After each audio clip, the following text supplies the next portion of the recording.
ကျွန်တော်နာမည် Jacob ဖြစ်ပါတယ်ဗျround 2တက်လာတဲ့အတွက်ကတော့စိတ်ထဲမှာတော့ပျော်ပါတယ်ဘာ round 1မှာတော့ကျတော့ကျွန်တော်ကိုယ့်ကိုအဲ့လောက်ထိအားမရခဲ့ဘူးဆိုတော့လေဟုတ်တက်လာတဲ့အတွက်လည်းပျော်ပါတယ်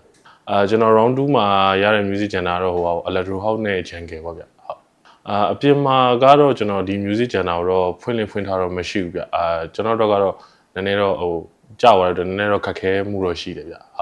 ဟုတ်ကျွန်တော် spin wheel လဲတော့ကျွန်တော် music genre အဓိကတော့ကျွန်တော်ကြိုက်တဲ့ music ပေါ့နော်hard style ဘက်ကိုတော့ကြားစီခြင်းတယ်ဒါပေမဲ့jungle ကြာသွားတယ်ပေါ့နော်ဒါပေမဲ့အဲ့အတွက်လည်းကျွန်တော်အများကြီးတော့စူးစမ်းပြင်ဆင်လာပါတယ်ကြိုက်တဲ့ genre နဲ့ဒီဖွင့်ရမယ့် genre နဲ့ကွာခြားချက်ကတော့နည်းနည်းအဲ့လို VPN များတဲ့ဘက်ကိုပိုကြိုက်တယ်ဆိုတော့အခုကနည်းနည်း VPN လည်းနှီးသွားတာဖြစ်တဲ့အတွက်ကိုပေါ့နော်ပြီးတော့ကျွန်တော်ဖွင့်ထားလည်းမရှိဘူးဆိုတော့နည်းနည်းအခက်အခဲရှိတာလေးတစ်ခုပါပဲကျန်တာတော့အကုန်အဆင်ပြေအောင်တော့စူးစမ်းတာပါတယ်ဗျနားထောင်လာတဲ့ music genre ကဒီ hard style ဖြစ်တဲ့အတွက်ကိုအဲ့ jungle ကျတော့ကျွန်တော်တချင်းရှာရတဲ့ဘိုင်းမှာအခက်အခဲလေးရှိရဲနောက်ပြီးကျွန်တော် favorite မဟုတ်တဲ့ genre တစ်ခုဖြစ်တဲ့အတွက်ပေါ့နော်စဉ်းစားရတာပေါ့အဲ့လိုမျိုးတချင်းတစ်ခုနဲ့တစ်ခုအဲ့လိုမျိုး key တူမတူစဉ်းစားရတဲ့အပိုင်းတွေပါတယ်ကြတော့လဲအနည်းငယ်တော့အခက်အခဲနည်းနည်းရှိတာပေါ့တခြားပြန်ဘက်တွေအနေနဲ့ကျတော့ scale ပိုင်းကျတော့ကျွန်တော်တော့ပိုတာကြမယ်ထင်ပါတယ်အကုန်လုံးကလည်းဒီတိုင်းဖွင့်နေကြတဲ့လူတွေပဲဖြစ်တဲ့အတွက်ပေါ့နော်။ဘာလို့ကျွန်တော်ကလည်းဒီ music genre ကျွန်တော်တို့ကလည်းနည်းနည်းအစိမ်းဖြစ်နေတယ်ဆိုတဲ့အတွက်ကတော့နည်းနည်းတော့ရှိန်တာပေါ့။ဒါပေမဲ့အစင်တော့ပြေသွားမှာပါ။အကောင်းဆုံးလေးကြိုးစားသွားမှာပါဗျ။ဟုတ်။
Bold taste for unstoppable moments. Grand Royal signature. Mixing က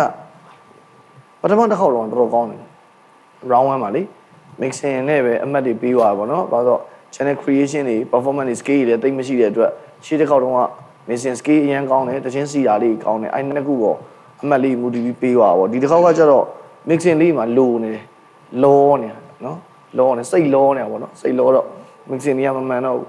channel လေးလည်းတိတ်ပြီးတော့တူးကြအသုံးပြုသွားတော့မတွေ့ပါဘူးနော်အဲ့လိုတကယ်တော့တချင်းအသားပေးမယ် mixing အသားပေးမယ်ဆိုရင်တော့မှထိချက်ပို့ပြီးတော့တရနဲ့နော်အဲ့လိုလေးတော့လှုပ်လာတဲ့နေ slider ချတာတွေစောတာတော့နောက်ပြီးကျွန်တော် mixing လုပ်ရင် slider ကြီးကိုဖုံးလို့ပြစ်တင်လိုက်တော့နော်နှစ်ပုတ်ကိုတင်လိုက်တဲ့ခါကျတော့အဲ့ခါကျကျွန်တော်ဘာဖြစ်သွားလဲဆိုတော့ကျွန်တော် low mid height ကိုအရင်မှကစားရတဲ့အတွက် frequency အရင်ရှုပ်သွားတာပေါ့နော်အဲ့ဥစားလေးကိုတော့နည်းနည်းလေးပြန်ပြီးတော့ practice လုပ်စီခြင်းနဲ့ကျွန်တော်ကတော့နော်ဟုတ်အဲ့လောက်ပါပဲ country မြင်တာလေးကတော့ဒါဒီလေးကအခုဒီပြိုင်တဲ့ဥစ္စာမှာသူ skill တွေက theory တော့မထည့်ဘူးဒါပေမဲ့ slip mode ကိုသူအရန်ကစားတယ်ဆိုတော့ slip mode ကနည်းနည်းကစားပုံလေးကနည်းနည်းလေးကျွန်တော်လည်းအပြော country ပြောကျွန်တော်ထားလိုက်တာအဲ့ဒါကျွန်တော်ဟိုလေ intro လေးမှာပေါ့ baby shark ဖြစ်တယ်အရင်လာစားပြန်တယ်တစ်ချိန်လုံးပုံပါ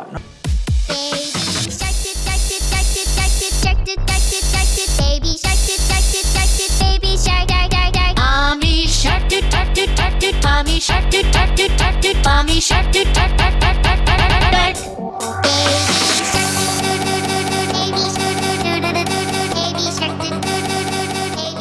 ကျွန်တော် slip mode ကိုဗျာဟို exit loop နဲ့ပြန်ပြီးတော့သိရမလားပြန်ခေါ်ပြီးတော့ပြန်ထည့်လို့ရတယ်ဆိုတော့အဲ့လိုမျိုးလေးကစားလို့ရှိရင်တော့ပုံမှန်ရင်ပဲထင်ပါတယ်လောက်ပါပဲယုံကြည်ချက်ကတော့ round 3ကိုတက်ဖို့အတွက်ယုံကြည်ချက်ကတော့ထားရပါတယ်ဗျဒါပေမဲ့ကျွန်တော် တိတ်မကျွမ်းကျင်တဲ့အပိုင်းဖြစ်တဲ့အတွက်အကယ်၍ဟိုဒီ round 2မှာပဲပြုတ်သွားခဲ့တယ်ဆိုရင်တော့လည်းနောက်တစ်ခေါက်ပြိုင်ပွဲရှိလာရင်တော့လည်းအကောင်းဆုံးပြန်ကြိုးစားသွားမှာပေါ့ဘယ်လိုပြောမလဲအများကြီးကြိုးစားခဲ့တာဖြစ်တဲ့အတွက်ကိုပေါ့နော်ဒီကြားထဲမှာပေါ့ဒီဂျန်နာအတိတ်ကြသွားပြီအများကြီးကြိုးစားခဲ့တာဖြစ်တဲ့အတွက်ကြသွားခဲ့တယ်ဆိုရင်တော့လည်းနည်းနည်းတော့စိတ်ထဲမှာတော့တမျိုးတော့ဖြစ်မှာပေါ့ဒါပေမဲ့ရပါတယ်အဆင်ပြေအောင်တော့ကြိုးစားနေမှာပါဟုတ်ရှေ့တစ်ခေါက်ကတော်တော်ကောင်းတာတော်တော်ကောင်းမစ်စင်တော်တော်ကောင်းတာဒီတစ်ခေါက်ကမစ်စင်လေးလွှဲသွား စက်တင်လင်းလာတယ်အဲ့တော့သူ ဟုတ်တယ်မစ်စင်လေးစက်တင်လေးချက် သူကပထမတော့ဟာစက်တင် ကို လေး ရီးယားတော့စကေးပြလူကမဟုတ်ဘူးသူ့တော့ရွေးချယ်လို့ချင်းအဲ့လိုတချင်းပိုင်းဆိုင်ရာမစ်စင်ပိုင်းဆိုင်ရာတော့ပုံစံလေးနဲ့အဲ့လိုမျိုးနဲ့တည်ပြီးသူ့ကိုရွေးရမှာပေါ့နော်အဲ့လိုဖြစ်နေအမှတ်ကတော့ total ပြန်ပေါင်းကြည့်ရမှာပေါ့ အကုန်လုံးပြန်ပြီးတော့3ယောက်ပြန်တိုင်းပြီးကြည့်ပါလား 3ယောက်လုံးပြန်အမှတ်တွေဟိုပြန်ပေါင်းကြည့်မှာ ပြောစရာသိမရှိဘူး အဲ့လိုမရှိပါဘူးသူက အဲ့ဆိုကျွန်တော် စကေးတမမဟုတ်ဘူးဆိုတော့ တိုင်မင်းကြည့်လိုက်မယ် ဟုတ်ကဲ့အမေရော